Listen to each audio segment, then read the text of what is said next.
Welcome back, everyone. This is Gary Gatso, the voice of the FIS, and this is RaceVerse coverage of Round 6 of Season 6 of the Formula Indy Series, coming to you from an oldie but a goodie, the Belle Isle course in Detroit. Joining me on pinch hit duty once more, I got to have him in the regular lineup now. He's been so many times been doing pinch hit duty, is Kyle Clinsworth. Kyle didn't even have a track before today, so but he's going to be our driver expert, mainly because he has a lot more road course starts than I do, so he can still paint a picture on what these guys are facing here at this former temporary course. Of course, these cars no longer run here any longer. They run downtown Detroit on the other side of the river, on the American side, of course.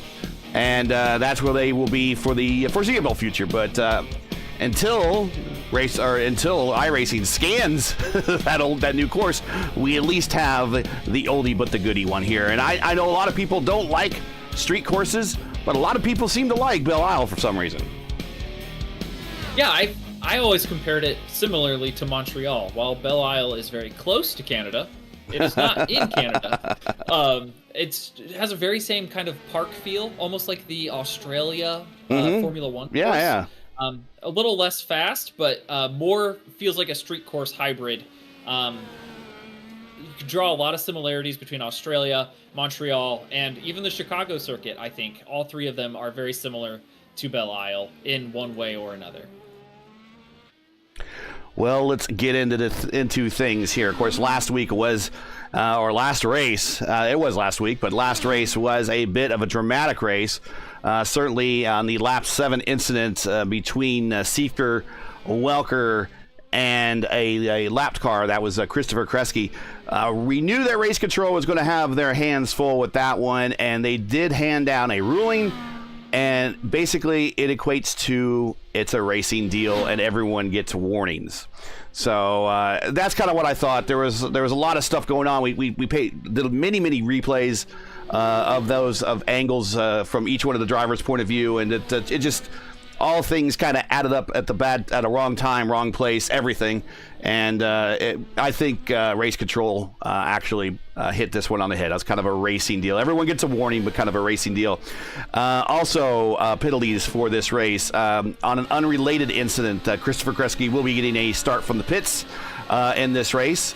Mitch Welker is getting a one-race voice chat ban. God, maybe I should take a ban and let's just hand everything over to you, Clindy. One race voice chat ban. Using the comms multiple times in the previous race to voice some displeasure. Of course, he was probably a little upset about the other incident. I don't really blame him too much, but there is etiquette to racing, and when you lean on the horn too much, Clindy, sometimes you get a little of the negative reaction more than you really want. So there is a one race voice chat ban. Saavedra, if he's in today's lineup, which I believe he is, he'll be starting from the pits. But then he's actually going to be getting a DQ for this race for dangerous driving in lap 34 in last race. So I believe he is DQ'd from this one and is going to have to start from the pits in the next race. So pretty hefty penalties being handed down at Brands Hatch. But all in all, I think race control pretty fairly levied what they had to do. Yeah, race control is not in the cockpit, right? So they don't have the steam under the helmet. Welker had also been voicing displeasure, I remember, at Mosport 2 weeks ago. So I think that might play into their hand on how they make those decisions. Like, it's always in context, right? Especially in a league like this where you have the same players every week, you know what to look out for and what to expect from them. So whether it be pace, on-track habits, or microphone habits, all of those things kind of seem to persist in one way or another, and it will lean into how race control chooses to play their cards. Let's take a look at the points, and we'll bring that up on the screen momentarily. Let's get rid of the track map there. Bring up the points. Here is your point situation. Gavin Sanders is your leader, 227 over Caleb Bency, 193. Mitch Welker, 188. Still a very tight run between the top three. Logan Spath with the podium here. Finally, we got to talk to him on the program last week. He is now 4th. Yoshikawa now 5th. Byron Daly 6th. Byron Daly's had the last couple of races pretty good, so he has come up in the standings. Ingrid 7th. Dan Morera is your lead amateur in 8th. Dakota the Maid in 9th. And Siefker in 10th. Amateur point situation, as mentioned. Dan Morera is your leader there by a pretty considerable margin over AJ Digby and Sam McDougall. There is a pretty tight battle for second there between Digby, McDougall, and Kyle Allen. Andy Oak, Hayden Herman, Nick Goyette, Cody Claiborne in the Fish car, Matt Schlosser, and Thomas Reval. And again, I hope I'm saying that right. Round out the remainder of the top 10 team points. And then we'll get into provisional qualifying here as we got about 3 minutes, 30 seconds left to play. Stowe Maroon has a slim lead over DLC, 337 to 333, and a big lead over P3 on Project 2.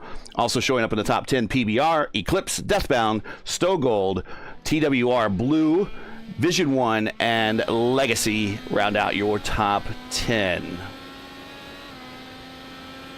And let's take a look and see what we got going on the racetrack, as we have a full 10 minutes here to qualify. And there's Fabian Saavedra. I thought he had a DQ. Maybe it's a DQ in the next race, but he's going to have to start from the pits. I'm not sure why he's qualifying. Because he can't improve. If he qualifies, that means he's going to be able to improve his pit position. So, anyways, we'll look at, smacks the wall there. Welker is on the pole right now, provisionally with a 1:14.024.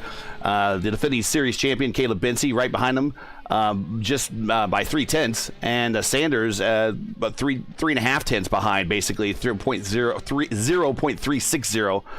Titus Sherlock also in the top 5. Logan Spath in the P5 there provisionally. Gianni DeTurk, Yoshikawa making his return back to the series. Claiborne making his return back to the series. And Johnston, that is your top 10.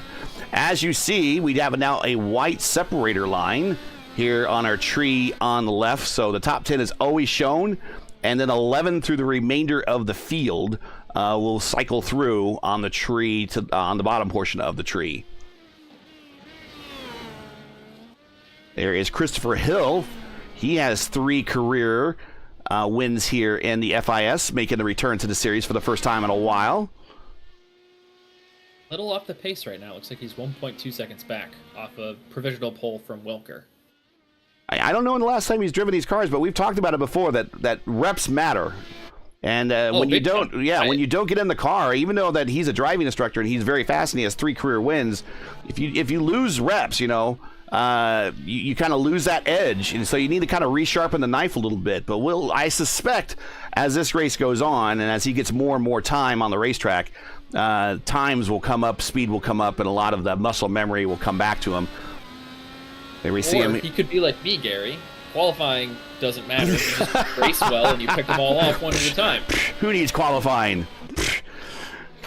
Currently rated provisionally 12th right now, as he's on the Waiuli tires. Yes, we have the Waiuli tires here, the green sidewalled. It's not necessarily synthetic, but they're derived from the Waiuli plant, which we talked a lot about in our last IIS race. Goodbye, Red. We'll miss you. Well, at least for this week, and then when they come back to a permanent road course, which, let's go ahead, we got 23 seconds left, and we will get back to racing here.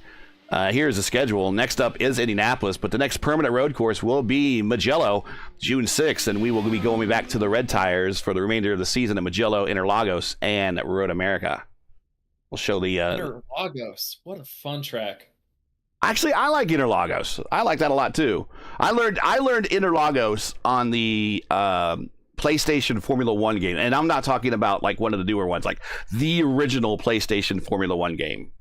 Yeah, playing as Schumacher in the Marlboro. Yeah, car. and then it had or the Elf car maybe. No, I was playing as Schumacher, but it was the they had the audio tracks you could play separately in a CD player, which you could do a lot back in the first Gen 1 of the PlayStation days. And people bought it because it was a CD player. Like, it was a cheap CD player. It was a cheap CD player, but you could, player. But there you could actually play the music tracks of the Formula 1 game. And who was it? I have to look at it. It was It was a summer song, and I forget. I'll have to look up who the was it Satriani? Joe Satriani, I think he did the summer song. His song was on there, and that if you know the summer song, if you heard the summer song, you'll know what I'm talking about. It's all guitar instrumental, awesome. But anyways, we are now into the warm-up period, and that's when we're supposed to be doing the starting lineup. We got 4 minutes. Well, but we've got a lot of entrants. We have a lot of entrants. Here we go. We'll give it a shot. Remember, if they did not qualify, meaning they just took no time, they will not appear on the graphic, but we will try to make sure that we get them mentioned here before the race starts. So here we go. Starting lineup here from the FIS race here in Detroit.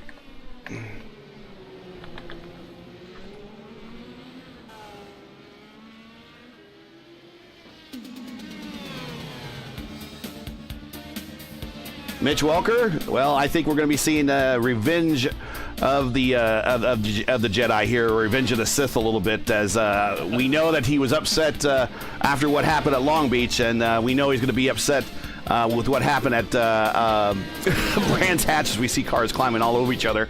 But he is your pole sitter with a 114 flat. Caleb Bency, piece 2. Gavin Sanders. So the key players, 1, 2, and 3. Titus Sherlock, P4. Logan Spath, P5. Gianni, P6. DeTurk, P7. Yoshikawa, P8. Another good run for him. We see Yoshikawa consistently in the top 10. Claiborne, the lead amateur, in 9th. Matt Johnston in 10th.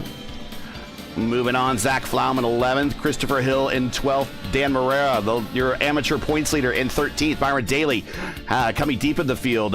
He's on the top 5s of the last couple of races now, so he'll be coming back from 14th to see if he can get another top 5 once more. He's in 14th. Costello, 15th. Digby, 16th. Indica Scarlett, 17th in the Soylent Green car this week. Right next to Indica there is Dakota DeMade, 18th. Thomas Reval in 19th, and Kyle Allen in 20th. Jared Wakefield, 21st. Dan Miglin, 22nd. Matt Schlosser, 23rd. Alexei Sevelev, 24th. Hayden Herman, 25th. Andy Oak, 26th. Griffin Yellen in 27th. Fabian Saavedra in 28th. I thought they had to do a DNF, so I don't know how Race Control is going to rule that one. Hunter Ingrave, 29th. Sam McDougall, 30th. And Kevin Bonimi in 31st. That might be everybody. I'm seeing a 32nd car. I see Christopher Kreska. Okay, Christopher Kresge had a no. Well, remember he had a no DQ, so that would make sense. That would make sense that he would not show. So if you didn't take any laps or anything, you should not show up here in my graphic. But we're still working on that for some reason. I've been told that's an ATVO limitation, but I think our old overlay did it, so we're trying to figure out what the deal is there. So that's your starting lineup here from Belle Isle.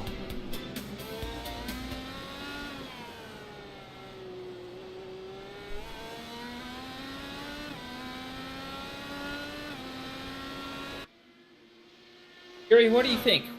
7 laps again until they catch lappers this time, or maybe it'll be a little longer? With a field this big and a track that's moderately short, well, I wouldn't be surprised if it'd be lap 15, lap 20. My concern is a lap or a track this short, but confines this tight on a standing start. And again, last week, Race Control was clear to tell everybody to practice their starts, not to bind the field up. And if you bind the field up here, and here we're looking at Digby as he's coming down the front stretch, there's not a lot of room. There's not a lot of room there. I know what happened. It's a track blocker. Track blocker, indeed.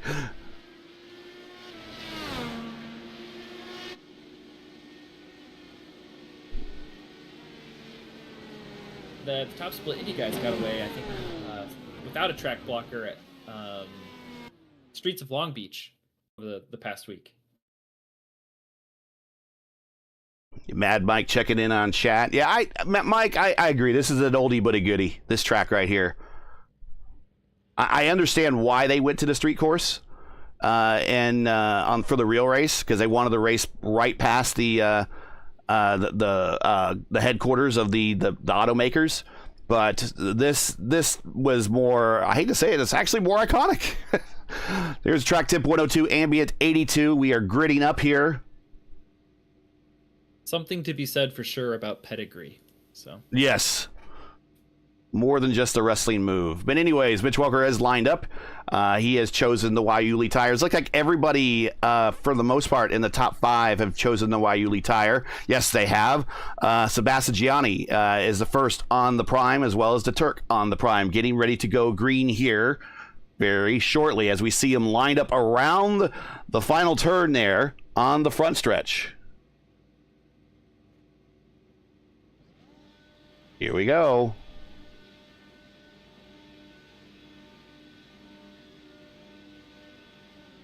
Green flag. We are underway here at Detroit, and it looks like not a great start for Caleb Benzie on the outside. Going to lose a position to Gavin Sanders as the big move there is Walker's now automatically just trying to pull away now as they head down through Corvette Corner down to turn 2.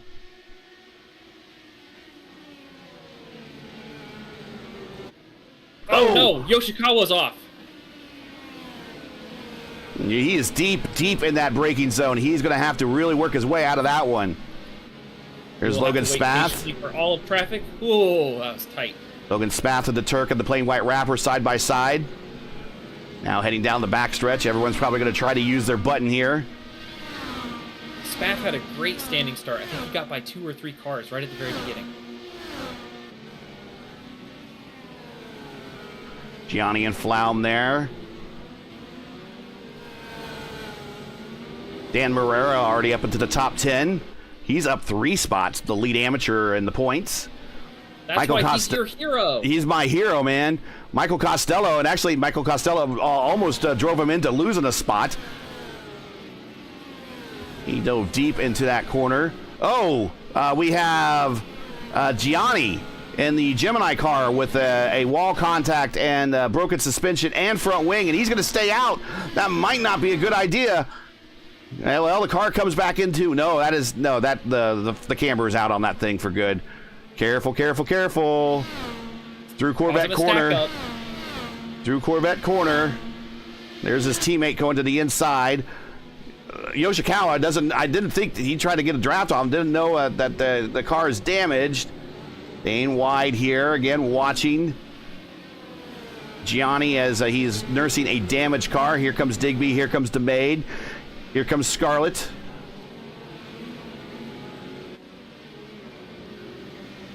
Everyone minding their P's and Q's here. This could get really hairy. If someone in this back of the pack doesn't know that there's damage on that car ahead, and they just come up like Yoshikawa did. Christopher Hill missing a left front wing plane. Oh, and he's going in the wall again. Yeah, and he hit one of the Gemini cars. I think that might have been the wounded Gemini car. And I think another car lost their wing on that one. I think it might have been one of the Vision Sports cars.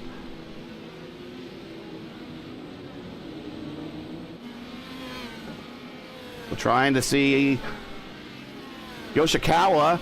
He looks like he might have a damaged front wing. He spins out now. And now we had a bit of a track blocker.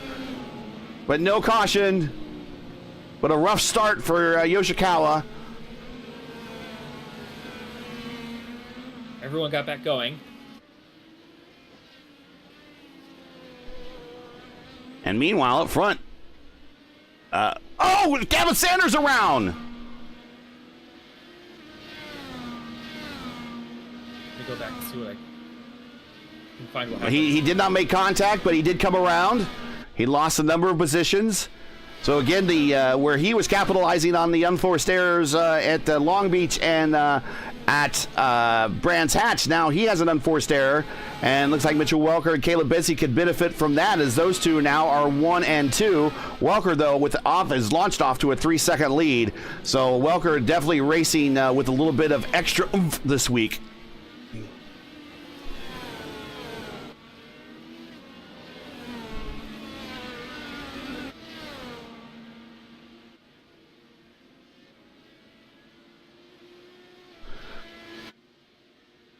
You see the top 3 right there, Welker, Benzie, and Sherlock. We'll bring up the track map for those of you not familiar with this track, since they don't run on it anymore. Here you go. Zoop.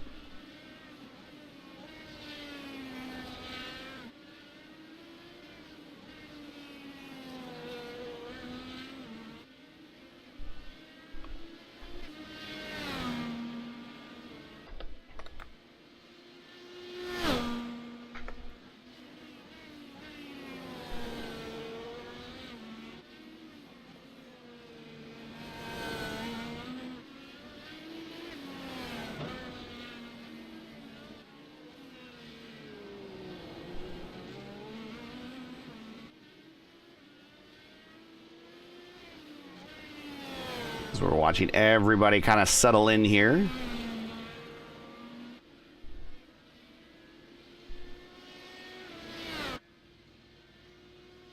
Track temp 101, air temp 82.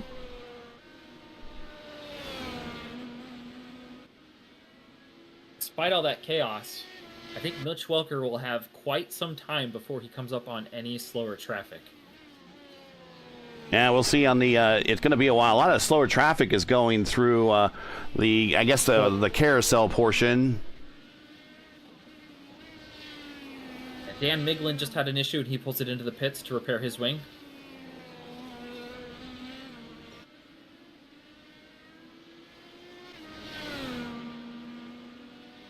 We see Welker now coming down into turn 7. This is not quite the carousel, but it's kind of like the carousel. Multiple apex here. 8, 9, 10. And then when they make the right-hander, 11, excuse me.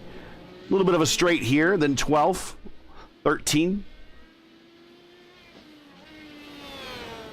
This is really kind of the start of the front straight. You can take these corners pretty much full on. You're through 14 there. And then there's a start. So you had actually cars lined up for the standing start past the 14th turn. Turn 1 and turn 2 is the Corvette corner, I like to call it. And one of the few long straights here into 3, which is one of the few passing zones. You see them lighting up those rotors on braking into 3 and 4 and 5. 5's another bit of a passing zone if you can work on somebody. Love that bright orange and cherry red rotor. You come to 6. The driver's working. Yeah. So and this is one of the areas where you can use most effectively use push to pass. And we'll probably talk about push to pass over the course of this race. 53 laps is what we're scheduled distance for. And Costello's getting ready to make a move on Flom. Let's get in here and take a look here at these other battles. Here we go. The Turk and the plain white wrapper, Flom and Costello.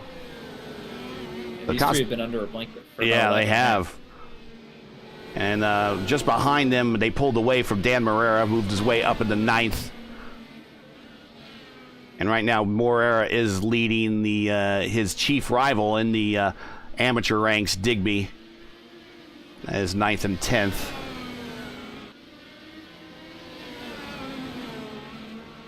Cody Claiborne in the fish car currently in the pits.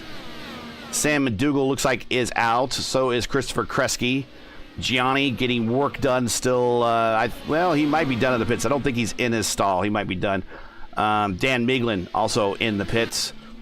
Christopher Hill getting extended work done. His day might be done. Matt Johnston with a top 10 start already to the pits for damage. Griffin Yellen, I believe, yeah, he just lost his front wing. He's headed the pit road.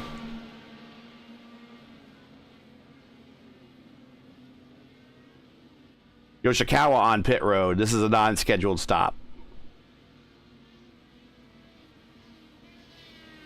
Oh, DeTurk has somebody right up his... He's got Flom right up alongside. Not a good passing zone in through here, boys. Tight, tight, tight.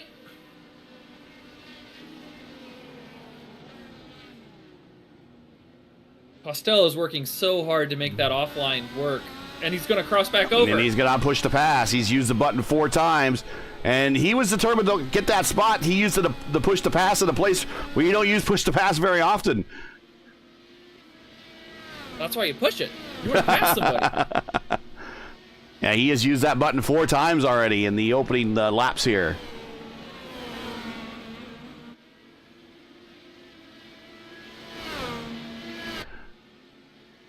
There have been 21 total races on the old Belle Isle course dating back to 2007 and ending in 2023.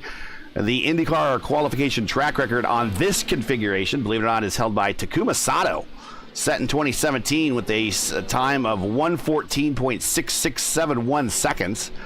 The career wins leaders here on this configuration is Helio Castroneves and Scott Dixon, each with 3. I believe this is where Spider-Man was born for Castroneves. I think this is where Spider-Man was born. But each one of his 3 wins here, he definitely climbed the fence, and I think this is where Spider-Man, the legend of Spider-Man, was born. And Will Power, Graham Rahal, and Seb Bourdais each have 2 wins here. Of course, last year was on the new course. Pole and win was Alex Palou.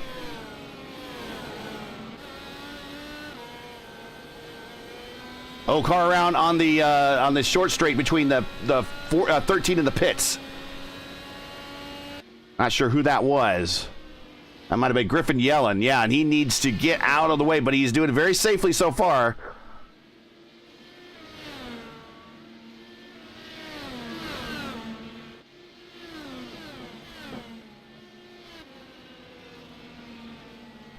It looks like 32 cars have started. And we are now down to, looks like Christopher Hill is back on track. And we're riding with him. So 32 have started, 26 are on track right now.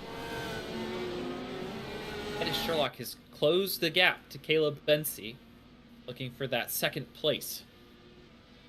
I'm not sure if they caught Yoshikawa in a weird spot that allowed him to close the gap, but Yoshikawa slotted in there right behind them. Yeah, they're down a lap. Yoshikawa's down a lap. Ooh, power slide through the corner there.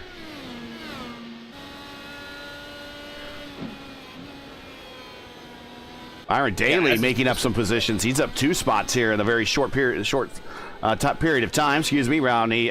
Bonomi and Ingrave move Daly up to 15th. He's had a bit of a rough start, but he's recovering.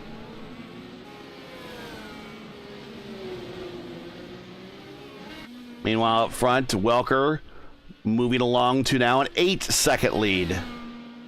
Something tells me he doesn't want any question that he put a stomping on this field this week. Something tells me that's going to happen here. We'll see. Still got a long ways to go. So we're looking at probably a 2-stopper. And if we got 53 laps and we do a 2-stopper, that's about lap 17. So about 7 laps from now, maybe 8 laps from now.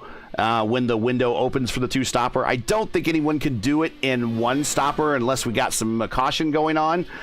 We've had moments of where we almost got caution. Cautions are controlled by iRacing, but never quite enough standing still on the race course to kick that off. So I don't think we're going to see any 1-stoppers here. I think we're going to see everybody doing 2, maybe 3 stops, but definitely 2. You're telling me Mitch Welker's not as good at saving gas as Scott Dixon? I don't believe it. I don't believe it for a second.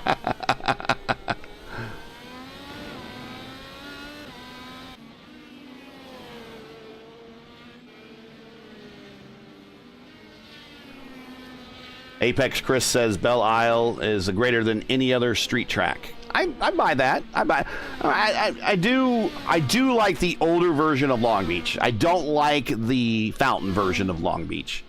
I like the version they ran on just prior to that. Of course, they can't run on it any now because of development in the area. But if Sanders and Spath are getting spicy, here goes Spath by Sanders. Yep. And he's also, there's another car involved there, and I think that might be Yoshikawa.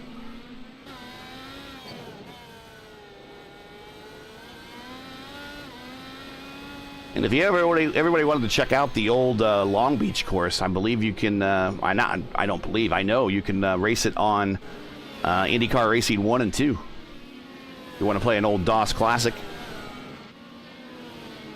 And also has other courses that you can't run on anymore, not in the sim. such as Miami in one of them, Vancouver, I believe, in both of them, Nazareth, Cleveland, Toronto. That's not in the sim yet.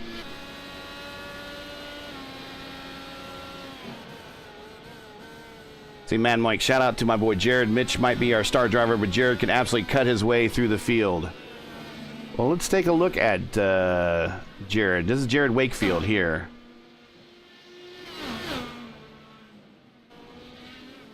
I believe when we had him in the opener, he had himself a really good race in the opener that we had. I don't know if we've seen him in every race this season. Slower traffic of Saavedra in front of him.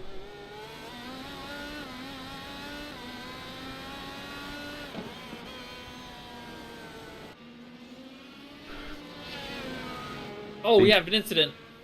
Yoshikawa is in pit road. No, Indica Scarlet, I believe, has lost her front wing.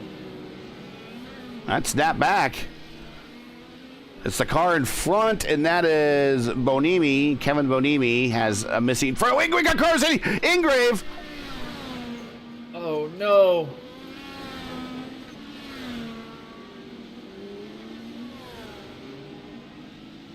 I don't know if Ingrave can get that turned around. Yeah, the toe is the best option there.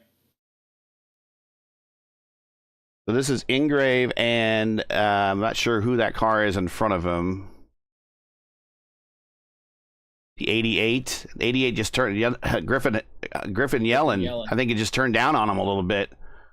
Ingrave. I was saying about Ingrave the last couple of races that he's finally put together the finishes to match the start, and well. Now bad luck has kind of caught back up with him, unfortunately. So he's going to have to tow that back to the pits and see maybe if they can get some of that repaired so he can make up a lap or so. There is, we got a car on pit road. Not sure who that is. No, that's Raval.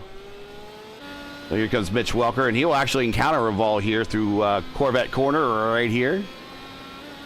Whereas I call it Corvette Corner because that's where the Corvette famously crashed while bringing the field around under caution one year. There's the GM executive who turns off the Andy, right? He'll never. I don't think he'll ever get that live that one down. So Ingrave is now in the pits. Unfortunately, his car does not look in good shape. Griffin Yellen, he is back in the pits. He's just got a new nose. Let's see what he can get taken care of now if he gets back going. Saavedra has moved up to 22nd. Wakefield is in 21st. We've just heard from Mad Mike to shout him out. Mitch Welker now with a 10-second lead, and he's doing this all on the Waiuli tire. Hey, Lizard folk, we were actually just talking about whether or not we would scan the new Detroit, and I lamented that, hey, we got Chicago year one, why didn't we get Detroit year one? And Gary promptly pointed out that the NASCAR money maybe made that happen. Because NASCAR, yes. That's JJ Wang in there talking to us in chat. I do think we will get it, but yeah, it's definitely not a high priority for iRacing where the bigger money is NASCAR. That's a shame. And I'm disappointed also at the IndyCar ratings this weekend that came out of last weekend. Freaking ARCA beat IndyCar. I don't understand kind of what people are watching and what people find entertaining and don't find entertaining. If you like cars being wrecked at a super speedway that's draft racing and you find that entertaining, then I'm sorry about your brand of racing. But seeing a genius run by Scott Dixon at Long Beach to do it in the modern era. Yeah. And I mean, you are watching history in the making with every single win with him. I believe he's going to get AJ's record at some point. And right now he is record is almost all but assured. Yeah, and he's gonna. Well, right now he might get AJ's not only win record but championship record. He's tied with AJ for the championship record with 7. I mean that's along the same lines of Jimmy Johnson being tied with the King for championship records, but he can't break it, right? I firmly believe that Dixon is going to break, or has the potential and has the time to break AJ Foyt's record that has stood for ages. Yeah, he's probably got 4 or 5 good years left in him. So, well, he's only 42, and so I think he can. I mean, if you look when Mario retired, and Mario was still very competitive up to when he retired, and that helped because he was with a good team with good equipment. It provided that Dixon can stay with Ganassi, and I think he has at least another Indy 500 or 2 in him. I think he could do it. And when you start comparing bad luck to Indianapolis to him and Andretti, he's had far better luck than Andretti ever had at Indianapolis. I think that he'll get another couple Indy 500 wins, at least 1, maybe 2. He'll definitely get that championship, and I think he'll get those necessary 10 wins to get up to AJ and beat him. People don't understand how long that record's been standing. Welker has caught Schlosser. Yeah, we're watching that. Here. Yep. It's just like last week. These slower cars are right in front of him. I've seen him want to pull out when they bobbled in the corner. Let's see if he makes a move here late on the brakes. This is on Schlosser. Turning in. Ooh. Oh, careful, patience. And that is Johnston. And this is where the chat ban really hurts. Welker can't get on and ask for a line. He can't say thank you. Not being able to press the comm button negatively affects you when you are the leader. It is something that you need to have to manage and mitigate this lap traffic. Yeah, use it, but don't abuse it. Well, 10-second lead probably affords him the ability to not have it, but it's always better to have it than not have it. And he's got a whole host of cars that he's coming up on now. In fact, he might want to think about pitting. I don't know when their strategy is for pitting. So he's got, that was Reval and Schlosser that he was getting around. He has Johnston right in front of him. Oh, Johnston in the wall. So I'm sure he didn't want to see that. Well, maybe he did. He got around him without Yeah, he did, but, if he would have caught that at the wrong spot and you come around that blind curve,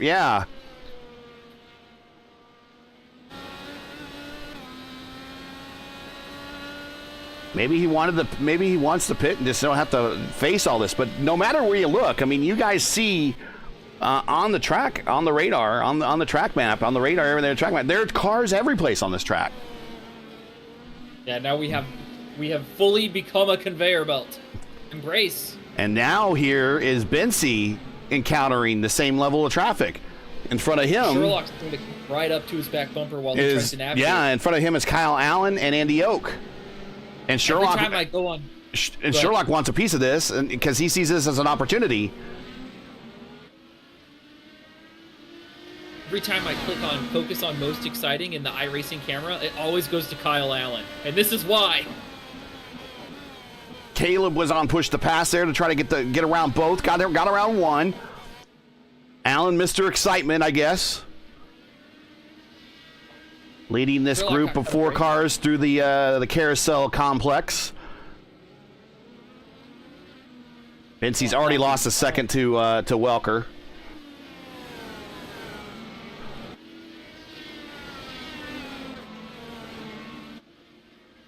He's going to bypass pit road, so we might be doing a one-stopper here, boys. I tell you every week, Gary, that I think contrarian strategy is always the best thing to do. But I'm real bad at counting. So I didn't get a field number because I couldn't finish a lap because I've never raced on this track before. So I'm sorry I'm failing you. I can't tell you what the number is. 26.5 is what the calculator says to do a one-stopper here. So lap 27. I don't think they can do lap 27. How many miles is Belle Isle? This configuration is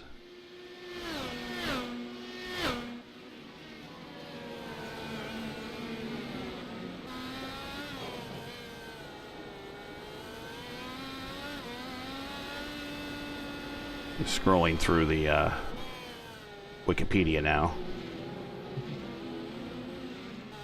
Does 2.5 miles sound right? Yeah, it sounds about.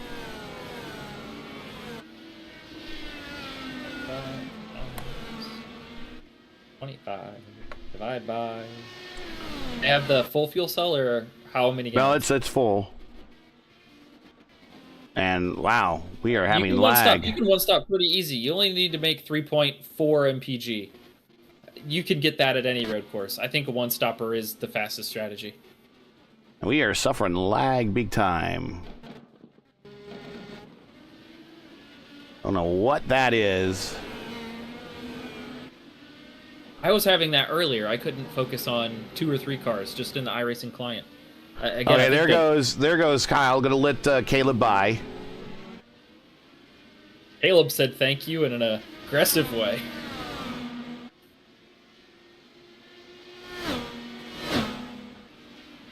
And he lets Sherlock by without any fight whatsoever.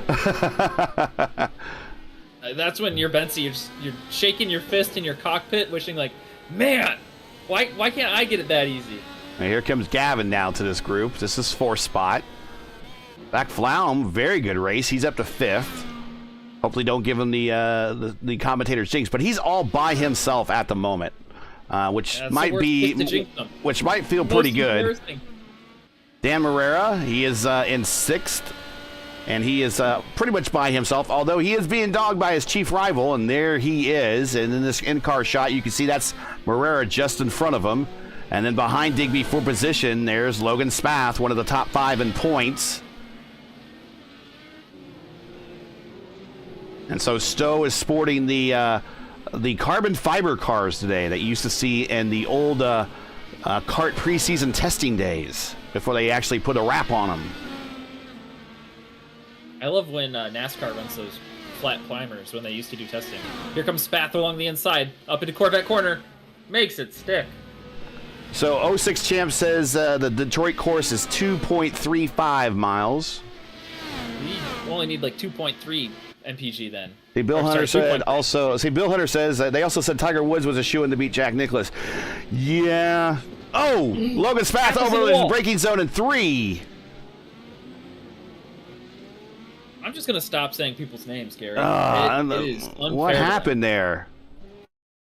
He just missed his braking point. He got by Digby, I believe. Yeah, he pushed by Digby down this front stretch. Was feeling it. Had clean air for the first time in a few laps. Probably wanted to brake a little late. Locked up. Back in, yeah. Yeah, just wasn't turning and into the wall, and that's a new nose. That is definitely 100% a new nose. Well, he chose to tow because his suspension was too busted to make a lap. But his teammate is on pit road, I believe. That is that Caleb? Yeah, Caleb on pit road. He pulls out. So yeah, with the Tiger Woods, I'm going to say Tiger Woods did a bit of an implosion on himself with his personal life, and I know after that point, he pretty much he did have the comeback win, but his career in terms of success after the point where his personal life kind of imploded his professional life. We don't know the skeletons in everyone's closet and every single driver on the IndyCar circuit, but it looks to me, from a person-to-person point of view on Scotty D, that he's got his stuff together with his family. I don't think he's going to have the same skeletons in the closet as Tiger Woods. So I don't see that level of implosion happening. Not with Scotty D. I could be wrong, and if I am, come back and tell me, and I'll accept it. I have an open mind, Gary. Rare these days. Welker and Sherlock both pitting in this lap. Oh, okay. So, and we'll go back to Welker here, as he just pitted, coming off pit road. Had a Sherlock on pit road. So is Gavin Sanders. Gavin Sanders on pit road. And Flom. Everyone's so made that their 23. numbers. So they're going to still have to make another stop. About 6 laps short, I think. Dan Morera is going to stay out, so he's going long as he cuts through the grass in turn 1. Okay, 06 champion, by the way, in chat is Jeff, and he does he makes the setups for the FIS here for the IR18. So shout out to him for doing some thankless work. Oh, I'm thanking him right now. Thank you, Jeff.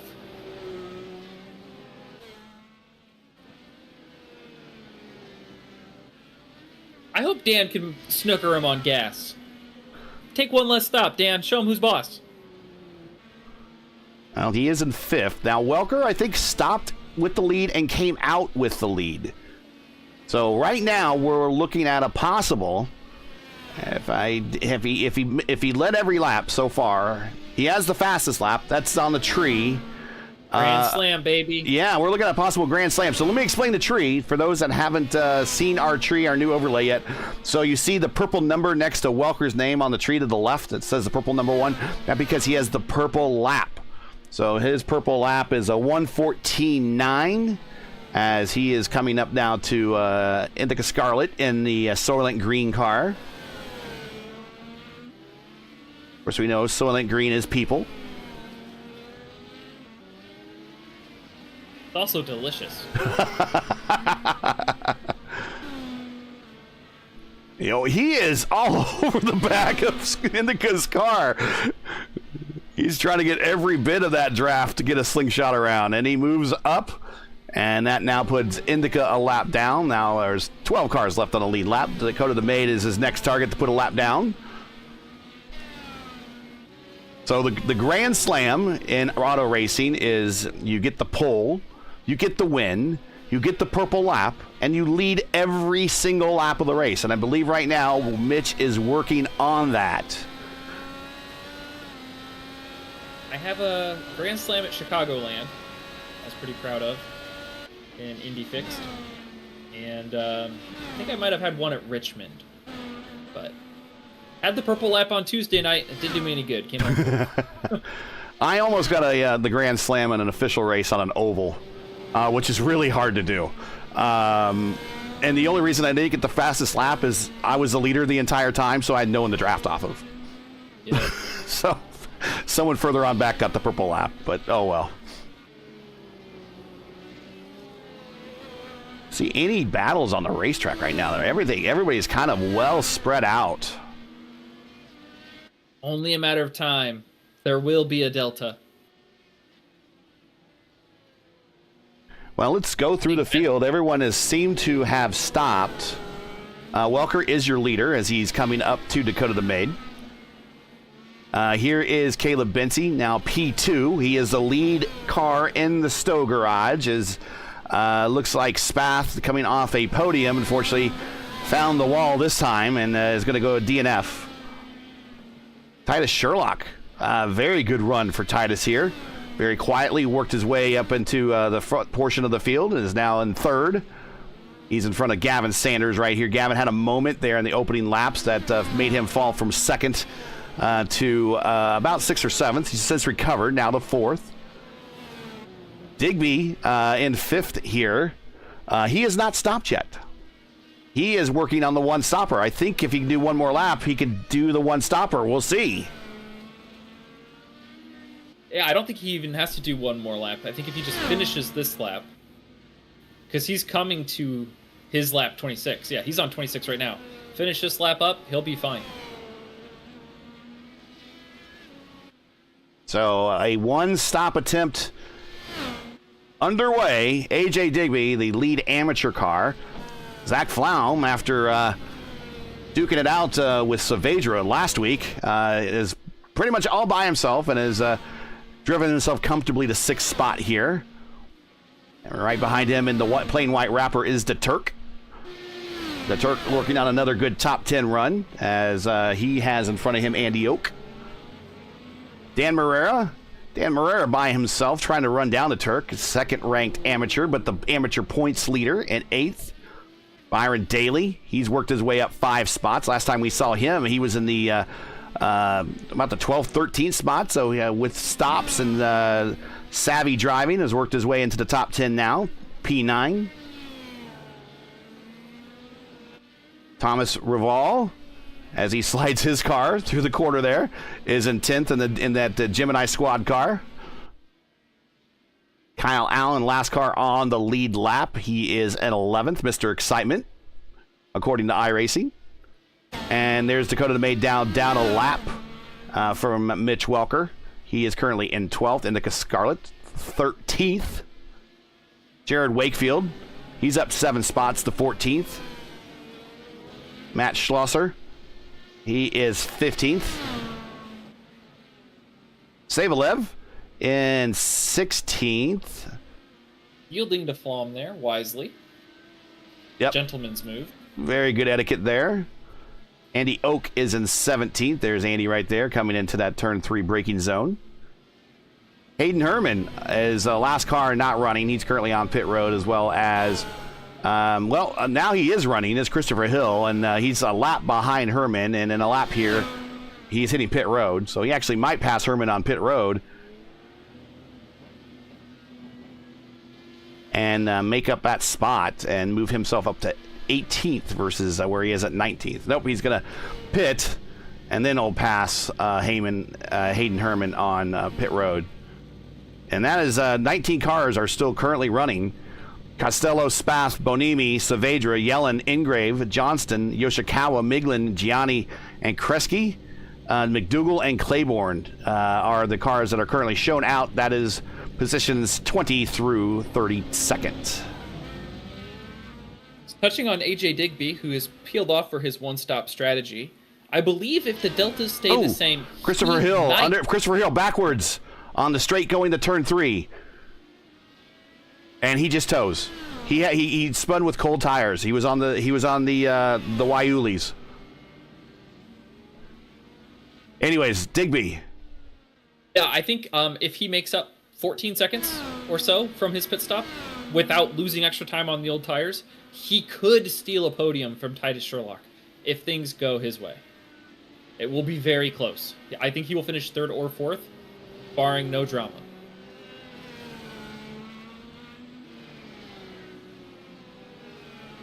So interesting projection there.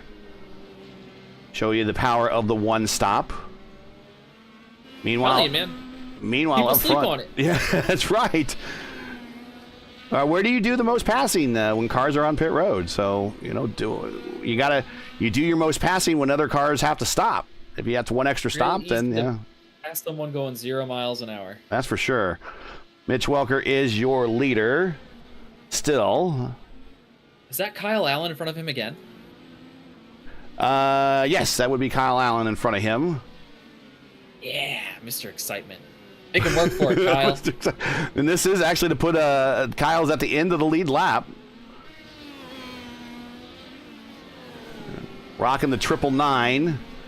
I guess Mr. Excitement moniker will stick, provided that's what... as Raval hits pit road there for 10th. And I don't know if that's a scheduled stop or not. But Maybe he just felt like the good on his tires were gone and wanted to finish out without. Well, it seemed like that someone's stint would have to be a short stint if they're going to do. It looks like there's 3 stints. Do the 3 stop. So maybe he's doing the 2 stopper, but the second stint will be the short stint. So I don't know.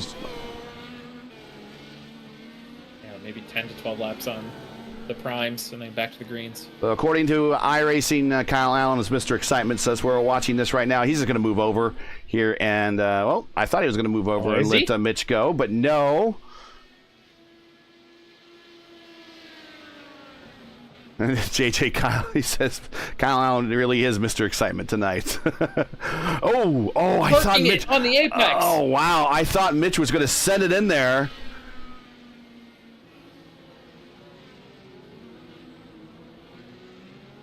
And now he gets over. It's just there's no place to hide in that whole complex there. Yeah, short of stopping, and even if you do, you might stop online. Right. Mitch did tag the wall right there in the short chute, but I don't think it's going to hurt him at all. It was just a brush. Next up on the lap traffic list is Byron Daly. Byron now worked his way, like I said, into the top 10. Off of 2 straight top 5s, I believe, in the last 2 races. Another top 10 should pay well, but I know he wants up in that top 5. Long time still to go here. 31 of 53.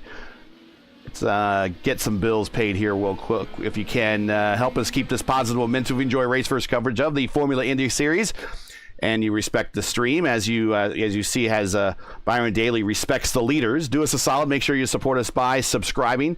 And while you're at it, don't forget to smash like and click the bell so you don't miss out on future RaceVerse iRacing broadcasts, including tomorrow, Clinty and me. We will be doing the VOR DW12 series from Texas at 3 p.m. Eastern.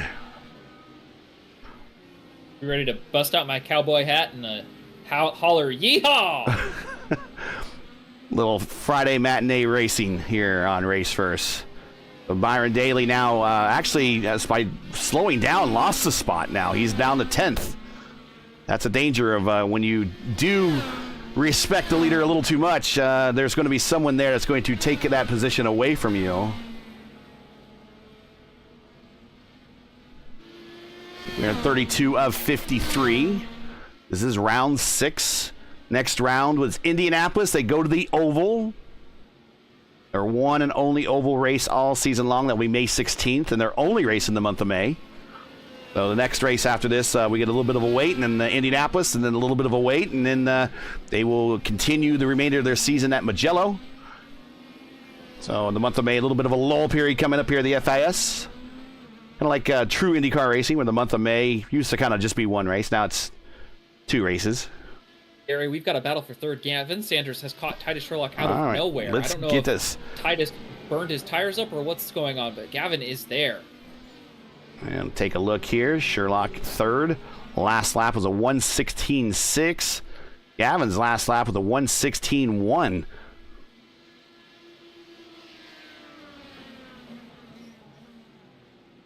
Gavin just dive into the turn so much deeper than Titus is right now. Might have a shot on him on the front straight. Definitely maybe if he keeps it close, get a shot going into 3. Here we go. Another thing to keep in mind is that if they keep this pace racing, if Sherlock stays in front of Sanders for too long, I think that Digby will pass them both on the one-stop strategy, and he will finish third. Sherlock Place is not running fast laps. Third place would be the highest placed amateur finish all season long, I believe.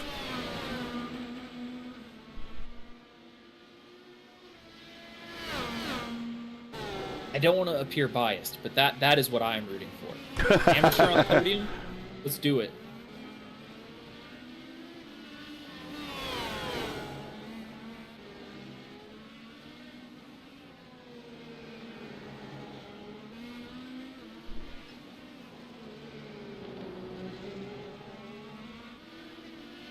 Sanders is on the button.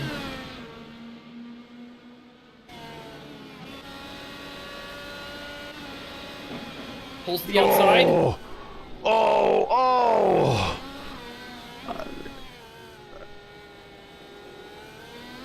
I wasn't sure where he was going with that one. Trying to go around. I thought he was going to hit him there.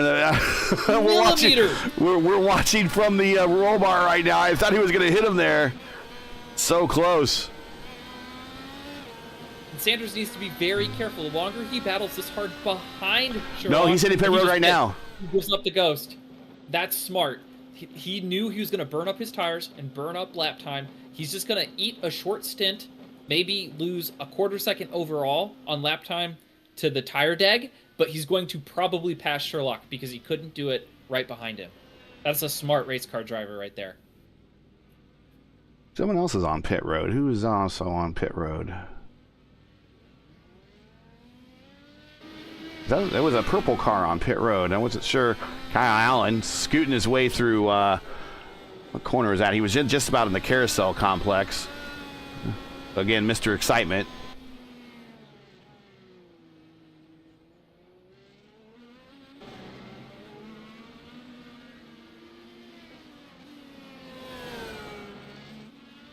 Right now, there's not a lot of cars running, really.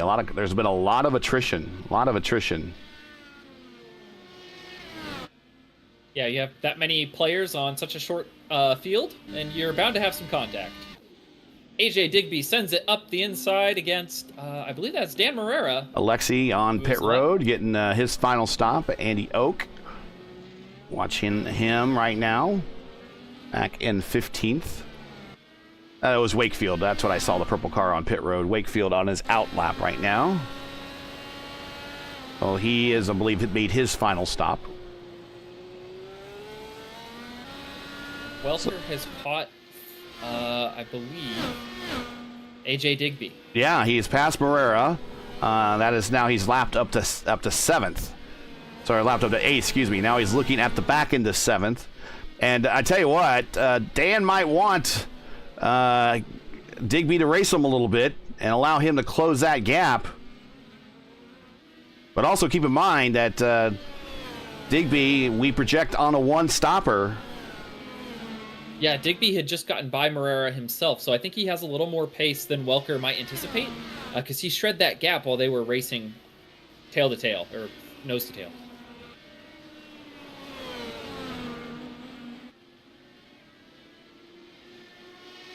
Welker's just so fast. I think he'll get by Digby here on the straight. Oh, no. Now he moves over. Made him work for it, though. Made him work for it. JJ, Alexi's overlay doesn't have info.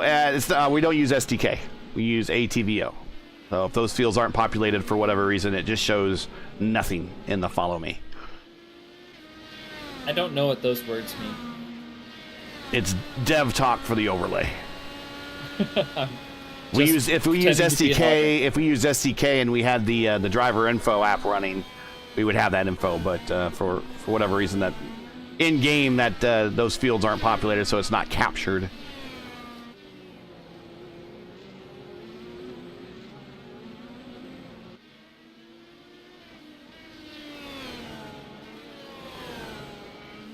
Yeah, I don't know where Lexi has to put in that information, but what I'm talking about, folks, if we go to Lexi here and we look in the bottom left corner, the follow me has no information about him.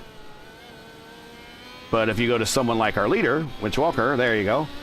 We got iRating, his safety license, started first, last lap, what club he's in, number he runs, position he is, yeah, all that good stuff.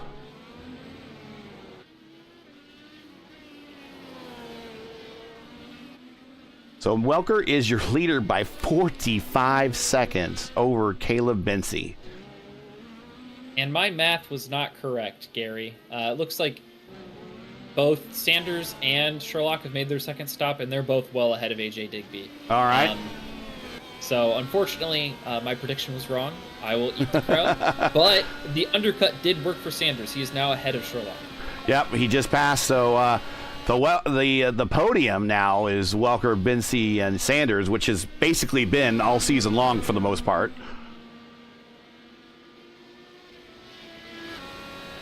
We'll show an overall gap to the leader. There you see, there it is. Woof. 44 seconds back to Bency, 49 to Sanders, 49 to Sherlock, 58 to Flaum, 58 to the Turk. If you take a look at that Flaum and the Turk battle, that's one of the closest ones to the racetrack other than Sanders and Sherlock. 38 of 53, and I'll just say it. Welker's put a stomping on the field. I think this is him sending a statement that the two races where he had unforced errors were pretty much a rare. If one's rare, then I don't know what's more rare than, rare, right? So if once in a lifetime, maybe? I don't know. But yeah. He doesn't do it very often one time, and he's done it twice this year. I think he's laying out a statement right now that says, get over it, guys. I've returned to my regular level of racing focus. Yeah. Yeah, I mean, if you win 65% of your starts, if you expect to not win 1 out of 3 of them, and I would assume half of those are due to incident or error, right? And maybe half of those you get beat on pace. Or strategy, which we saw like at, I guess Mid-Ohio was a little bit of both. That was an unforced error too, because that was just, he didn't have any contact, and he kind of spun by himself on the start there on turn 1. On Cold East, yeah. Yeah, so 3 unforced errors really this season, kind of, and then you'd hate to say that 3 simple little errors while other people are kind of struggling to make laps here and finish, get a top 20 finish, and then we're focusing on one driver who had 3 little unforced errors. It's defining his season. It's kind of unfair, but that's kind of how things are laid out right now. He probably would be the overwhelming points leader if he didn't make those errors. Well, and last week was, I don't really call it an error. I mean, that's a racing incident, right? I don't think Mitch did anything wrong. Right. I mean, you try to make pace, and when there's an accident in front of you, sometimes you don't have anywhere to go. Yeah, he was a lot more of an innocent victim last week versus smacking the wall at Long Beach, kind of spinning innocently on the start there at Mid-Ohio.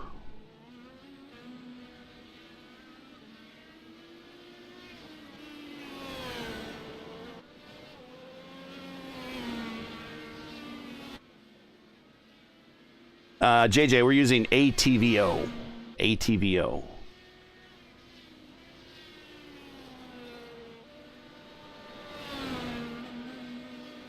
The only Sherlock might. Oh, the only time I use SDK is when I'm doing a broadcast for the Elite Racing Network. They use SDK. Anyways, go ahead. I was going to say, I think maybe Sherlock has learned something or has calmed himself, because he's been with Sanders this entire stint since they've pit. I mean, he's got 2-lap fresher tires, but he's not let him out of his sight. He's following him, tracking him, and not pushing the car, right? He's just following smoothly. I think he might be saving something for later, or learning something where, sizing Sanders up to make a run at the podium. They're starting to run down Bency a little bit. They're only about 4 seconds to Bency now. Bency does have 9 push-to-pass uses left, so I don't think you should be sweating too much now. Sanders has none. Yeah, he Sherlock is out. Has 5. I don't think I recall a race that Gavin has been out of push-to-passes this early. It must be really, really tough out there to pass, and he's just fired him off. For so long. Yeah, he was behind Sherlock for so long. He was using it lap after lap trying to get by, and he decided to pit early. Take a look at our big gainers for the day. AJ Digby up 10 spots. Mr. Excitement Kyle Allen, he's up 10 spots. Matt Schlosser, he's up 10 spots. And Andy Oak, he is up 11. He's your big gainer of the day. Keep it up, Andy. The top 4 are exactly where they started.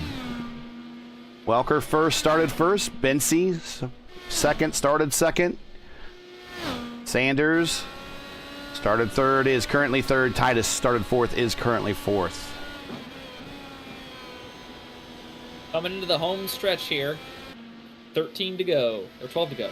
And another stop for a lot of people, so a lot of stuff can still happen. Speeding on pit road being one of them. I don't know. I think the entry here is pretty easy. It's probably the easiest part of the racetrack, honestly, in my opinion. And when you have a limiter, I don't know. I don't want to say that anything's easy, right? When it comes to competition at the highest level, executing perfectly is never easy. But when it comes to slowing down to a speed limit and pressing a button, that's way easier than hitting an apex and not spinning the tires, in my opinion. This is Welker on the back end of Schlosser. Oh. Wow, he gets real close. But I mean, he thinks he has to in order to kind of send the message, look in your rearview mirror, man. Sanders has caught Ruval. We'll see if that gives him any headache, and Titus can capitalize. And while we're watching this, once again, if you're just joining us, this is RaceVerse coverage of round 6 of the Formula Indy Series, coming to you from Belle Isle, the old course of Detroit, the oldie but a goodie. Ooh, thought he was going to go to the inside, decides no, goes way out high. He'll get the pass done there on the straight going into 3. Sherlock's on the push to pass. You're going 3 wide. And wow! Crossover? Very opportunistic right there. He's like, I'm going to take advantage of this third car and sneak in there. So currently right now, Mitch Welker is your leader with about 11 laps, 10 laps to go. Thanks for joining us. Make sure to smash that like button, subscribe to the channel so you don't miss out on the next race. Hey, I clicked that thumbs up. We got 2 there. Someone else. Let's see 3. Come on, it costs you nothing just to hit the thumbs up. Go ahead, do it. And subscribe, costs you nothing there either. It's all for free.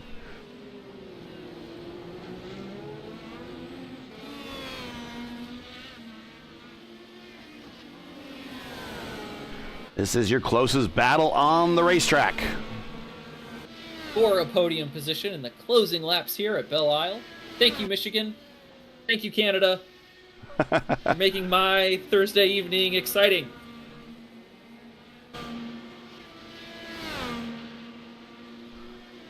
Through Corvette corner, down the straight into turn 3. Sanders has another lapper ahead. We'll see if... That is Alexi. He's been compliant. Savalev is back in 15th at the moment. Yeah, I'd expect him to continue to yield to leaders. He's been doing it all day. Whoa, Sherlock's going to have a huge run here. He's on the push to pass. Yeah, he was a little slow on corner exit.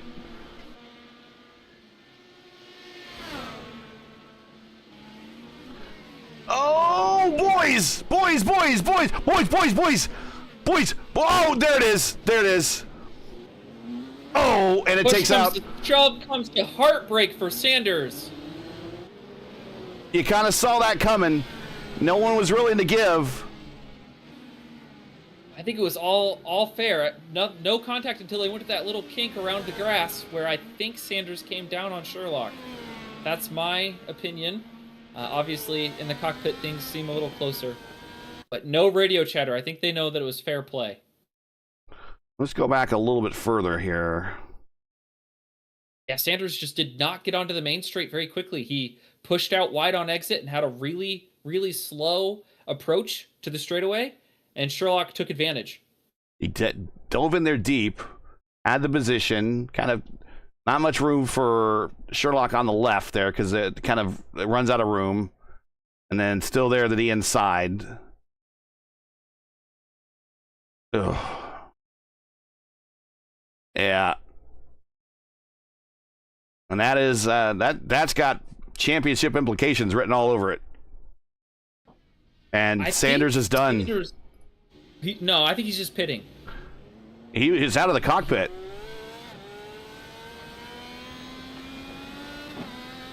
He's out of the cockpit. Now he's back in. Mitch Welker just did his final stop.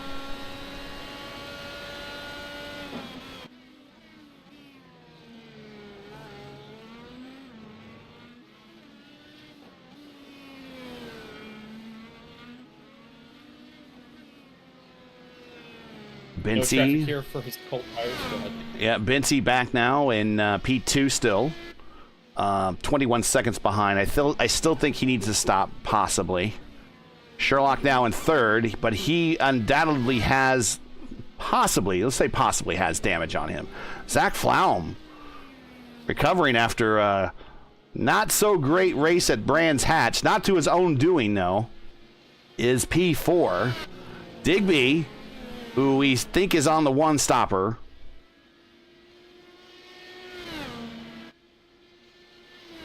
Yeah, and we would expect the leaders to be in any time now. He is currently 5th there.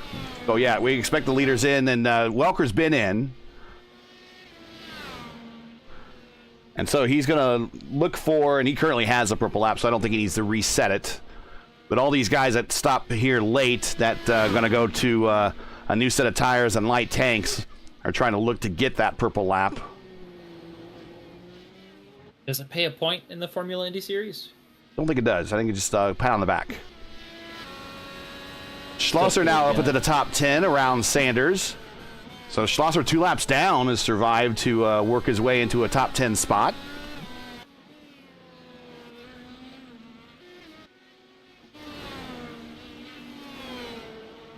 I wanted to get the Turk here. There's the Turk. The Turk in pretty close proximity to Digby. This is a battle for 5th. The Turk in that plain white wrapper. Somebody sponsor that guy, would you? Digby almost into the wall there. I think the Turk has got a run on him. This is a battle for 5th. This is down through 14. Here's the main straight. Here's turn 1. I think Digby might hit the push to pass button here. The Turk has 5 pushes. Digby has 7. This is coming down to 3. I don't know if Digby can, Gary. If he's trying to stretch gas, that's true. He may not be able to. He might not be able to engage the button. It might impact fuel mileage too much. He might be on a tight economy run. But it got him close. The mistake by, I think it was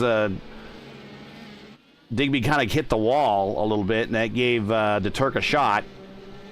Turk gets around, moved to Turk now up to 4th. He's up 3 spots.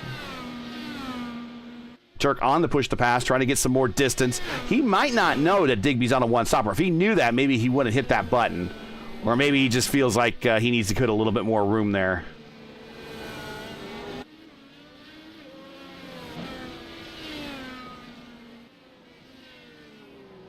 Digby is your lead amateur at the moment.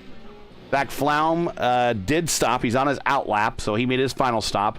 He is now 6th. Kyle Allen, who is, I think, still needs to stop possibly. Mr. Excitement now up to P7, 1 lap down. He is now 2nd-ranked amateur. Dan Morera is 8th. Morera is on his out lap, so he is done. So he will probably pass Allen back when Allen pits. Morera, he is the 3rd-ranked amateur. He is currently 8th. Dakota DeMaid, he's in the top 10 in points, and he's just entered the top 10 now, very quietly, P9. Keeps on chugging.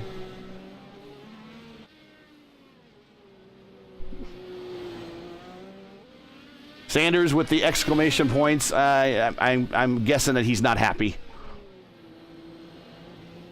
It's been a rough race for everybody, buddy. Currently, we have 12 out of 32 cars running now. Andy Oak is the last car running right there. There he is. He's in 12th.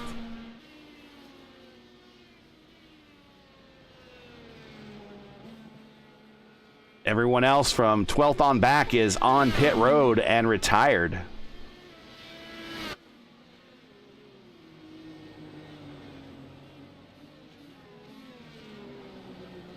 I don't really remember. I have to go back in some of my archives of other races that I broadcast here. I don't really remember Detroit being that high in attrition. Attrition? High in attrition and for iRacing. I have to go back and see.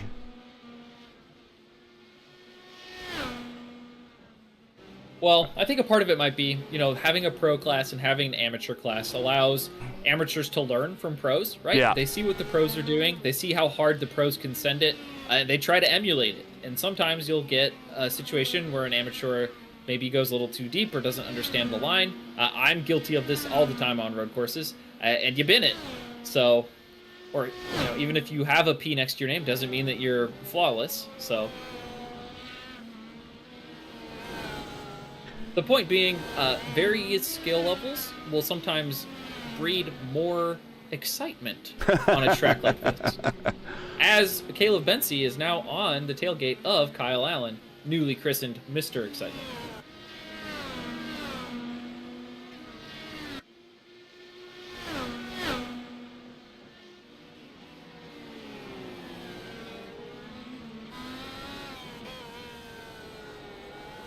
And hopefully we'll get during interviews, the admins will update the points and we'll give you a point update and see what the change is. But I believe we're going to have a change for leader here.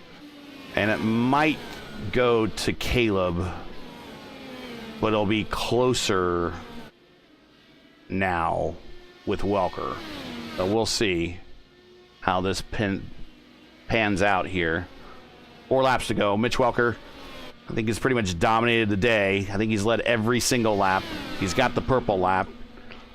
He's got the pole. He's looking at the 4 laps to go for the win. Less than 4 laps to go. Getting around Digby. Digby on the 1 stopper has worked his way up to 5th. Yeah, he's, again, 4 seconds behind the Turk. And then 30 seconds behind Sherlock. So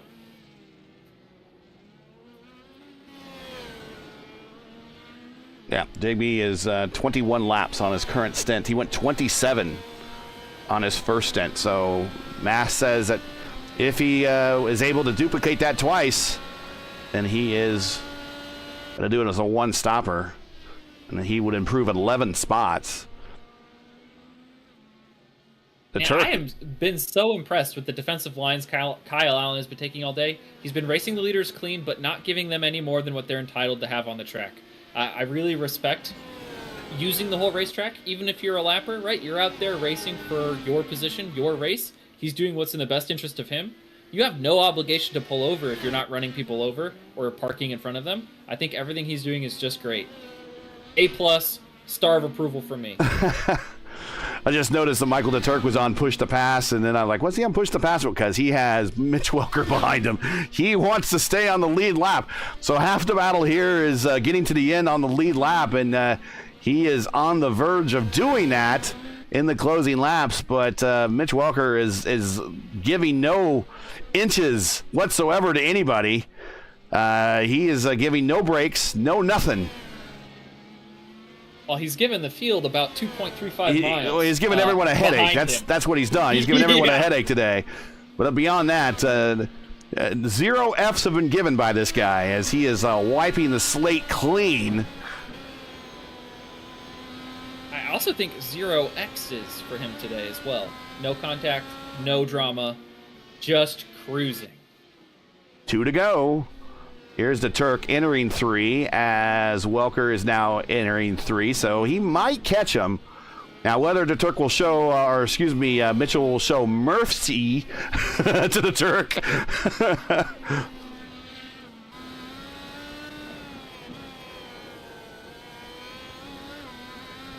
And actually, in my time broadcasting, there was I forget the race. It might have been an FIS race, might have been an RAL race. Some of them kind of bleed over a little bit for me, but a driver that was in the amidst of the points championship just didn't have the greatest race, but worked their way up into the top 5, and at the end, they went a lap down, and they radioed in the closing laps. The leader had a big lead, radioed to ask if they could get their lap back, and the leader gave it to him. Again, having your voice comms is only an advantage. If you have to lean up and type that, good luck. That's all I'm going to say. White flag.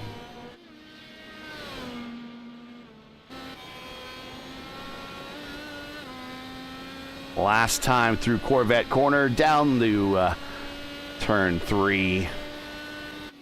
I think the Turk is going to make it, unless the Turk makes a mistake here. 4. Or if he's very, very short on fuel, if he's short-filled and is going to run out anyway, he could just finish 1 lap down and finish the race instead of running out. It's a strategy. Doesn't help you any, but you can do it. Down the backstretch for the final time. Mitch looking at his yet another win here in the series. He has chopped this gap onto Turk substantially. This will be his 14th win, league-leading 14th win. And I think he's going to follow the Turk home as we go through 13 and 14. And the checkered flag coming to Mitch Welker, who just put a whomping stomping on the field. That is just dominance. Oh. It may not be bottom of the 9th, but the bases were definitely loaded, and Mitch Welker smacked that fastball out of the park. It was a grand slam. That was a reminder of who I am and what I can do. And don't forget it. Here comes Caleb Bency, defending series champion. Everyone at home watching him. I know they didn't get a chance to see him a lot on TV. He was just kind of second place all by himself. And he comes home in second and maybe the points lead. Titus Sherlock. He's going through the final series of corners. And he's looking at his first podium in the FIS. Out-dueling Gavin Sanders. Dueling. Sword fight. Fist fight. Boxing match. Who knows? but he got the job done, and he's got the bronze medal today. And here's Digby, and he's already showed him with the checkered flag. So Digby made it, mainly because he finished a lap down, I think. That really helped things. So Digby is your highest ranked amateur and 5th on the one stopper. He still got fuel in it, but 5th place was a little short for my estimation. His pace just wasn't quite fast enough to get him on the podium.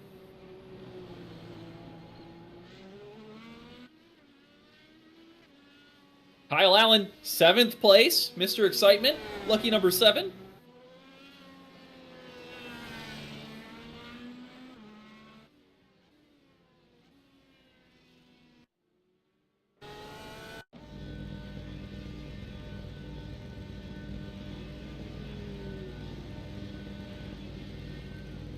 All right, here we go. And let's get the final standings up here as we get some replays queued up.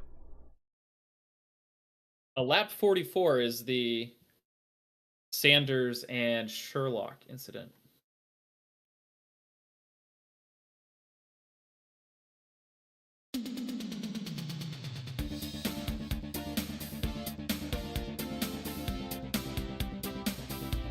And there you see, Mitch Welker did it. He led 53 laps. He was your sole leader. He also had the purple lap. He had the pole. He had the win. So grand slam for Mitch Welker on top of everything else. Caleb Binsey, P2. Titus Sherlock, P3. Michael DeTurk, P4. AJ Digby, your lead amateur in 5th with the one stopper. Zach Flaum, good recovery ride for him in 6th. Kyle Allen, Mr. Excitement, works his way to 7th. Dan Morera, the 3rd ranked amateur in P8, I think is good enough to hold his points lead. Dakota DeMay to P9, another top 10 for him very quietly. Good run. Matt Schlosser in 10th. Moving on. Alexi there in 11th. Good run for him. Andy Oak in 12th. Gavin Sanders retires for 13th. Reval in 14th. Wakefield 15th. Indica Scarlett 16th. Byron Daly 17th. Hayden Herman 18th. Christopher Hill 19th. And Logan Spath with a very disappointing 20th after a podium last week. Moving on, Michael Costello 21st. Bonimi 22nd. Saavedra 23rd. Ingram 24th. Yoshikawa, probably his worst finish of the season, 25th. Yellen 26th. Johnston 27th. Gianni 28th. Kresge 29th. Miglin in 30th. McDougal 31st. And Cody Claiborne in the Fish car. Not a very long race for him. Only made one lap, and he finished 32nd. He is coming up on his 60th start here in the series. One of the veterans having a tough time today.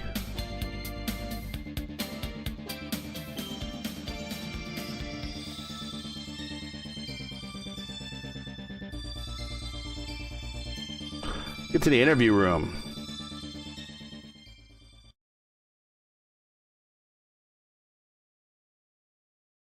And I'm sure we will probably want to talk with Titus here about the incident with Gavin. That'll be the elephant in the room, but we'll bring him up in here. Hey, Titus, got you here in the booth with Gary and Clindy. All right, first things first, man. It's the elephant in the room, though. The battle between you and Gavin to get you to that bottom step of the podium. Talk about it, and congratulations on the bottom step. Your first podium in the series. Yeah, thank you. It was a good race, and yeah, it was a hard battle with Gavin.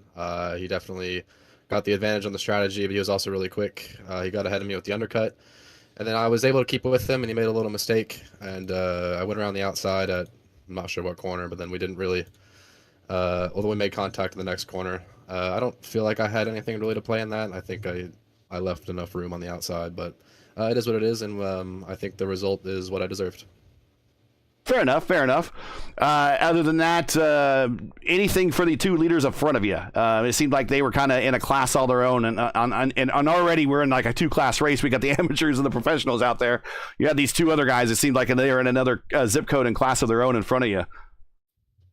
Yeah, Mitchell was very fast. He was pretty much untouchable today. And then Caleb, he was a bit faster than me for sure, but I definitely lost most of my time with the strategy. I didn't quite maximize that like I should have, but yeah, they were both very fast today, so congrats to them.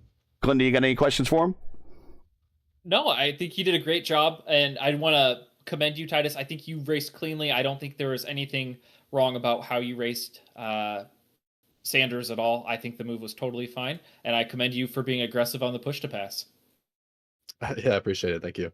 Well, before we let you go, this is your first podium, so you definitely earned an opportunity to grab the mic and give shout-outs to friends, families, loved ones, sponsors, anybody you wish. So go right ahead. You earned it. Yeah, I'd like to thank Eclipse Competition. It's been a team me and my other racing friends started, and we've been doing really well recently, and we've got a lot of great new members. We're up to around 30 or 40 now, so I'd like to thank all of them for putting in time with all of us and working really well together. So I'd like to thank all of them. Well, congratulations on your first podium. Got a couple weeks off, and then finally the Oval in Indianapolis. We'll see you there. All right, sounds good. Thank you. All right, and that was Titus. And sounds like that they got a growing organization there, and just got some fast drivers in the ranks that are we're gonna be seeing them on the up and coming here in the series. Let's bring Caleb up in here. Hey, Caleb, got you here in the booth with Gary and Clindy. I was just kind of on the broadcast apologizing to your friends and family that kind of watched. We didn't get a lot of TV time today because there was, for a while, for the longest part of the race, there was kind of nothing going around you. Just a lot of lap traffic and not a lot of racing for position. You and Mitch were just kind of in universes of your own. Yeah, which, again, is not necessarily a bad thing per se, but yeah, it definitely wasn't boring on my end. I probably annoyed some people with some yelling over lap traffic. I mean, that was the I don't know the toughest part of the race, just dealing with that, because it was definitely frustrating at times. But I mean, yeah, if that's the only thing you got to worry about for a race at Belle Isle, I mean, it's not a bad day. Well, in a series that is predominantly road course, and it seems like every week, and of course, predominantly road course, and a series that also, and I can't think of any other in the IndyCar series that's currently going on right now that can field 30 cars every week, unlike the FIS does. But when you're predominantly running road courses and you're putting 30 cars on there, and then you also have 2 skill classes, you're going to be running into lap traffic quite a bit. And I know that often in part of the pre-race instructions are, you be mindful of the blue flags. Are drivers not being mindful of the blue flag as much as they should, or are they just trying to go, give me one more corner or give me one more straight and then I'll move over? I mean, what's going on? How come lap traffic is becoming such an issue other than you just have a lot of participants? Yeah, first of all, it's a good problem to have. Yeah. I mean, the 30 cars, 6 races into the series at a track like Belle Isle, like that is awesome. So can't complain too much about that. But blue flags are optional, which I do think that's what it should be. But at the same time, I feel like there is a little bit of a not lack of respect, but a little bit of ego, I think, involved sometimes, where I don't know, they're not really fighting for much. You're clearly faster, but this track is tough to pass at times, and you're not quite there to make a move. And then I was even defended a few times by lap traffic entering corners right in the middle of the track where I couldn't do anything, and then they proceed to botch the next 3 or 4 corners in a row, and I'm just sitting there twiddling my thumbs, waiting for them to go. So, yeah, those ones are frustrating. There's also plenty of good ones too, but yeah, I mean, like I said, if that's the worst thing that's going to happen at Belle Isle, and no actual incidents, no wall hits or anything like that, that's still a pretty good day. Clint, do you got anything? I do. So basically, you were tracking or trying to pass Kyle Allen there for the last handful of laps. I actually thought that Kyle was racing fairly cleanly online and only a little bit slower than pace.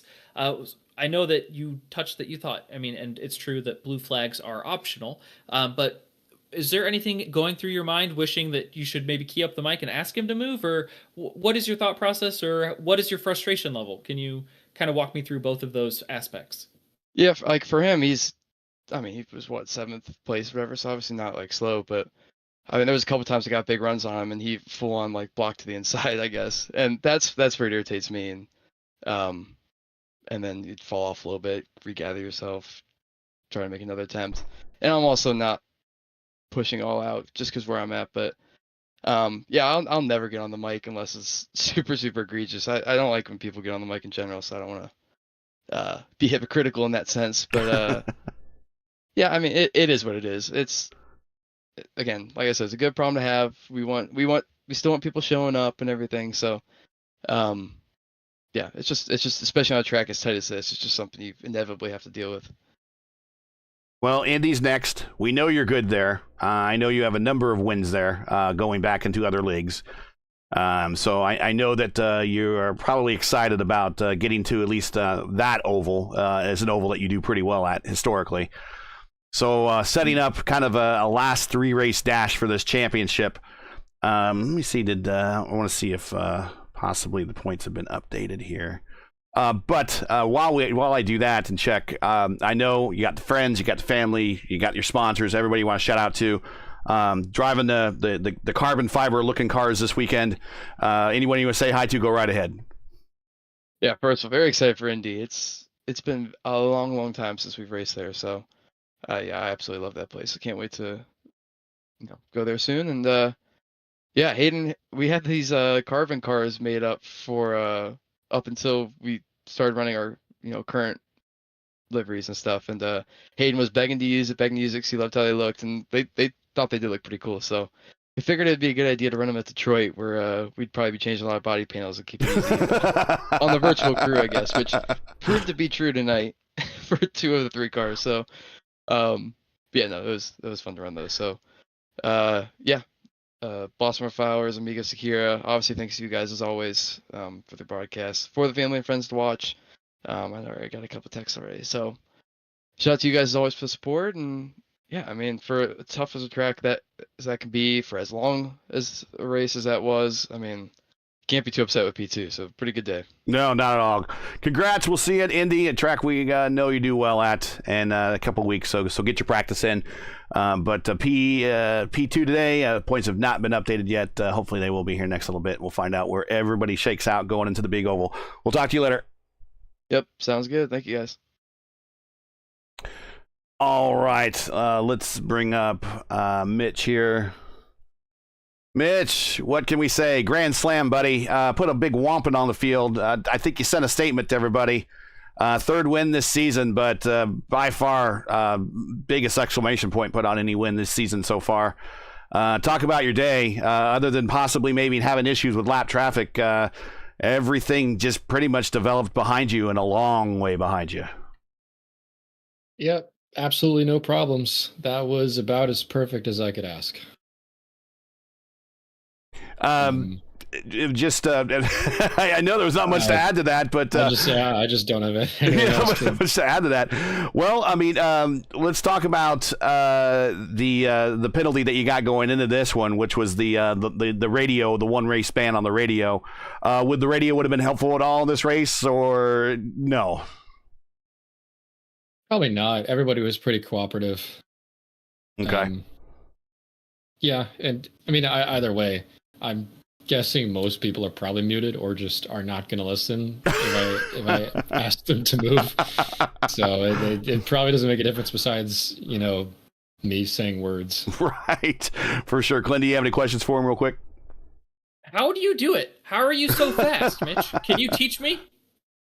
I could try. I'm not a great teacher. I kind of just do it. I don't really know how I do it. Okay, great. Well, here are the standings now. They have been updated. Ooh. All right. So you moved up 1 spot. You are now 2nd, 2 Nice. points behind Gavin. Gavin did not have a great day. So this was his bad day, kind of like what you had not too earlier. And they had a couple that happened earlier in the season. So he had his now. Yeah. It is 244 to 242. And Caleb is 3rd at 233. I thought Caleb might actually move up, but he fell down a spot. Yeah, that's interesting. Yeah, and you had, that's, yeah, 244, 244, 242, 233, and then a distance 4th to Logan at a 154. So going to Indianapolis. Now, I think, if I remember right, when you had your first season with us in season 4, you didn't go to Indianapolis, or was it Michigan? It was Michigan, and you chose not to make that one. I think you maybe had something. Issue. That's a connection issue. I couldn't remember if you had a prior engagement or an issue or something like that, but you did not make that race. Are I would imagine that you're all set to go for Indianapolis. How is going into the month of May? I know, first of all, you race with one of the larger teams. You're going to probably be participating in Indy Fixed and in the Open 500s. How are you ready for starting to get to these number of Indianapolis races coming up here in the coming weeks? Are you ready to go, or you still need to get some practice in? Definitely still need to practice. I've not done any prep so far at all. I've mainly focused on getting out of school. True. That's a good thing. Yeah. And then additionally, I'm not the biggest fan of racing at Indy. Maybe a hot take, but I think that place race is pretty poor. So I don't necessarily look at the most forward to running there. I'll probably do like a fixed or something just to get some practice. But other than that, I'll just do what's required to get comfortable at least, and get a good queue time in. But we'll see what happens when we get there. It's a bit of a wild card. Can't really set my sights on any particular goals for Indy, so we'll just take the best we can, and hopefully we just at least finish better than Gavin. He's going to use this as his drop now, and the rest of the time he's finished like at least third. So we still got to keep digging. Yep. Any shout outs, anybody, sponsors, friends, family? We saw Mad Mike in chat. Anybody you want to say hi to? Yeah, of course, Mike, for always being on top of things, keeping me informed. Shout out to Jared. He finally was able to make it out to one of these tonight. He's been very busy running stuff for SMT on the race weekends around the country. So finally got to run with him. Unfortunately, he ended up putting it in the wall, but still cool to have him out here for sure. Yeah, 15th spot for him. Not too bad in a 32-car field. It's halfway. Helps the Project 2 points total a little bit. Yeah, that's for sure in the points championship, which I don't know what the result of that is. We'll have to check that out later. But congratulations on this is your third win of the season. This is I forget your 14th win in the series. I have to look that up just to be sure. I don't remember. Yeah, let me see here. Stats. He's had so many of them he can't remember. It's 14th, yeah. So your 14th win in the series overall. So congratulations. We'll see you in a couple weeks in Indianapolis, man. Thank you. See you there.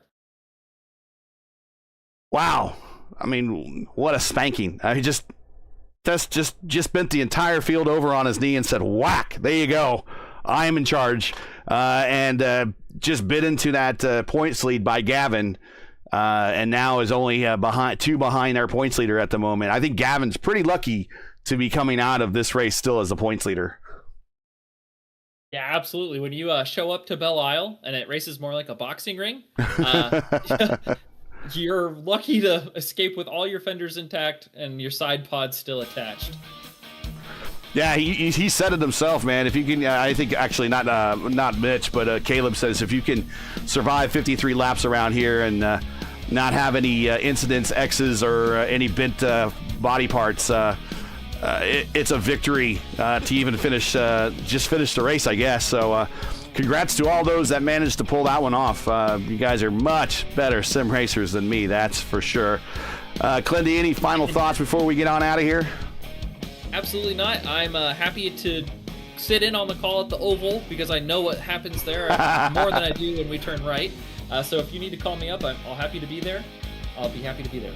Yeah, and I'm happy to be at Indianapolis as well. Of course, that's my home track, and you get to hear me lap after lap talking about IndyCar history at Indianapolis until you're bored in the face and Mitch or Caleb or Gavin wins, or maybe we'll have a surprise winner. Who knows? But that's coming up here in a couple of weeks.